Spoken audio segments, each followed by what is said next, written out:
So Shawn, we've been talking about, Tiger's kind of infamous chip draw that he's had. I played around with it last summer and I actually got kind of effective with it, but I was using my approach. And what I would notice is if I didn't hit my mark on the green perfectly, that thing would roll past the hole and would have a lot left on a putt then coming back. So what I would kind of work for, and I haven't actually used this shot in a long time, but I would try to get it here and then almost get to the outside and like draw it in that way. Right. And I would naturally see it. But again, here's the shot with the approach. Yeah, that's basically it. And I mean, that actually is, again, that's the first time I've hit that in about 10 months. So I'm gonna just take that one and say, let's leave it with that. But normally, if I hit this, I'm coming across, and that's sort of more accurate. I get too much of it, and now it's on the back of the green coming back. Well, I think your motion's pretty good. The motion's okay for that shot, but I think you're just trying to using a 60 because it's just going to stop it. I mean, I'm using an approach, and you can see the loft. Yeah, I mean, I've got like 10 degrees less loft. Yeah. Yep. So using a 60 could help you if you have one. I've got my 60 right there, which I think I want to get it to get a little bit more spinny. Yeah. On backspin, right? That's what this 60 is going to do. Yeah, the 60 is going to give you more backspin. So same motion, setups, everything's good.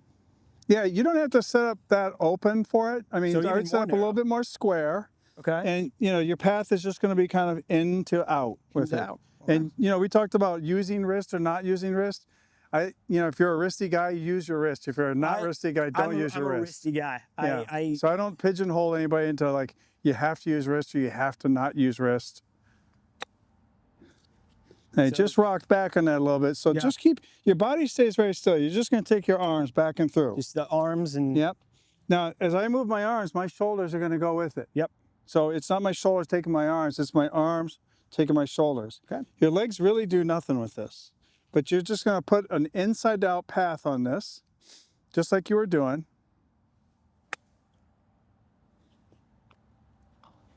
See, I'm so used to hitting that now, my approach, that I feel like I'm driving it. Do I need to hit this harder or? Yeah. So harder? You'll get to hit it harder. What keeps it low is your head's going to be more on top of the ball. If your head's behind it, you're going to hit it high, which is fine. You're going to, there you go there. So now you've hit a low trajectory wedge shot. See that stop? Stop. Yeah.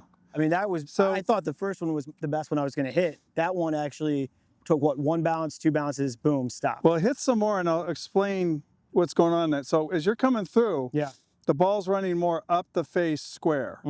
So I think a mistake a lot of people do is they're trying to cut these shots. That gets the ball going diagonal and the grooves just don't work as good. I mean, when I've had TrackMan out, it's spinning a lot more when it goes straight up the grooves than across. You control it with your backswing, the distance, and there's always a full follow through. So keep the speed on the follow through. Don't decel or try to quit on it. You just swing it inside to out. There you go. So again, it's stopping. So I need to get in my head swinging a little bit harder. Yeah. That's the hardest part because everything I do when I'm around here often rolls off because I'm probably using the wrong club. It's really common. I used to have kids come over from Korea in the winter to work in their game, and I was teaching a bunch of them this shot a few years ago. And the big thing they had to learn to do is carry the ball to the target more. Yeah. Because now it's going to stop. Hard to do. It's really hard to do. It's hard to make yourself do it first. That was almost like now your grip pressure is going to be super light. It's just like this, holding on to it. Just to hold on to the club so it's not tight. Little inside out path. There you go. That one feels good. Great rhythm there. So tempo again, just like I would on my full swing, just back. And tempo's a rhythm. It's not a slowness. Yeah. You just want to smooth things out. You don't want to jerk things around.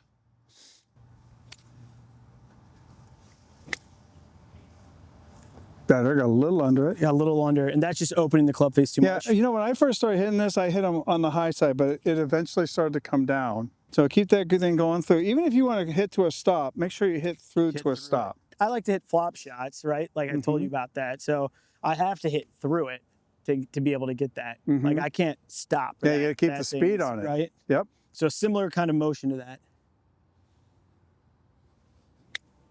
There you go. That one felt better.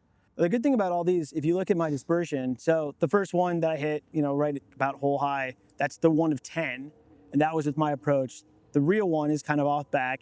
These other ones are shorter, but they're within, outside of this first one, probably about 10 feet. Yeah. I mean, that's a 2-putt, so hopefully that saves me. You can for do this.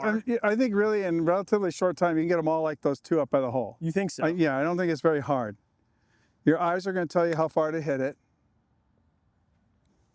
So and it's just like throwing a ball. Just throwing the ball. I'm just underhand.